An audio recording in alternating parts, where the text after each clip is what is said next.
Comrades, there is dissension in the ranks of our movement. Quickly, the traitors must be identified and dealt with. I'm Steve Green. This is a special kangaroo court trifecta, and with me to serve as judge and jury to my executioner, comrades Scott Ott and Bill Whittle.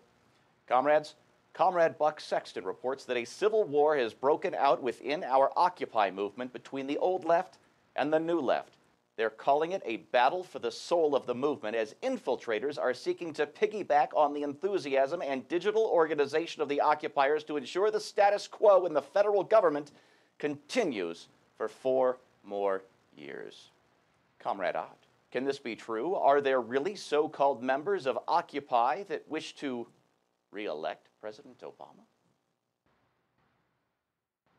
Well, if that is the case, this is an outrage, because when I got into this movement, it was by the pureness of my heart in desiring to see a better world, and because of the general angst that I was feeling, and not because of any particular position I had on any particular issue or ideology or principles. That all comes afterward, after we have our General Assembly meetings and we talk things through. So if there are people who have actually gotten into this movement with intention and with purpose and with a desire to advance a particular agenda, this is an outrage and could cause the collapse of the entire Occupy Wall Street movement. I am very afraid. Stay true, comrade. Comrade Whittle, all is not lost. Our true occupiers are rallying to the chant, "Jump, jump, jump," over the body of the old dead left. Have you ever heard such an inspiring cry? Yes, many times in my youth in the gulags of the Soviet Union or in the death camps of Cambodia, I've heard similar rhetoric. And let me just say it fills me with joy. Because there's nothing more appealing to my deeply held socialist beliefs than the idea that we might be able to wash our hands in the blood of our former allies and comrades.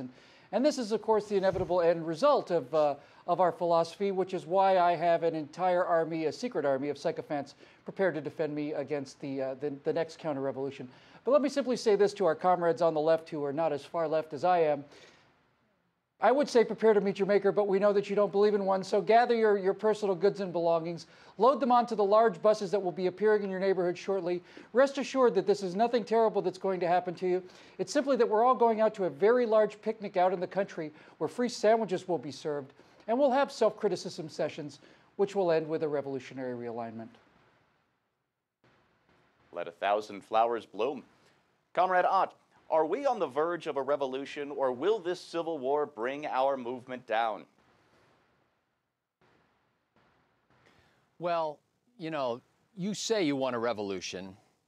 I've heard that, but I don't think anybody really wants one. I don't think anybody really wants to hurt the police. I don't think anybody wants to excrete bodily essences onto their squad cars. I don't think anybody wants to do the kinds of things that we see people continually doing in the Occupy Wall Street movement. Those people are all interlopers. Those people are, frankly, probably right-wing corporatists who have invaded our movement and are putting on what's the word I'm looking for? Agent provocateur. Wow. We shall deal with them most harshly. Comrade Whittle, the infiltrators have been identified as a group called the 99% Spring, a front organization for the Obama campaign. Now what, as card-carrying occupiers in good standing, can we do to stop the president from winning re-election? Oh, well, if we want to stop Comrade Obama from winning re-election, we just have to keep doing what we've been doing for the last year, only do more of it and do it more loudly. You know, one of the reasons I may be sitting here smiling, but I'm deeply uncomfortable because the entire Occupy staff here at PJTV has decided to defecate on the floor of the studio here as a sign of solidarity with the president.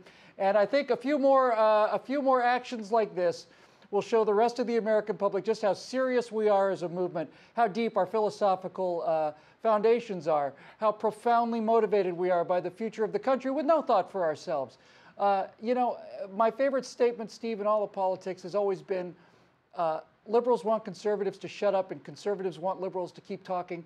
And of all the liberals in the country right now, it's the Occupy Wall Street crowd that I really, really want to get in touch with their inner comrades and go full hog on everything they believe. And if that means rioting in Chicago, I'm sorry, in North Carolina, is it? South Carolina, wherever the convention is, like they did in Chicago in 1968. My buddy Mike Walsh said, you know, 1968 was the year that determined everything. And I say let the country see what you really believe. Because you and I know what we really believe, and it ain't so pretty. Onward, proletarian soldiers. All right, that's enough parody. You know, folks, OWS has about as much to do with real revolution as high school Model UN has to do with solving the world's problems. It's AstroTurf street theater for would-be revolutionaries who don't even rise to the level of dilettante. So when you see one of them furrow their pointy little brows over the fate of the revolution, do what I do, point and laugh. Ha, ha. For BJTV, I'm Steve Green.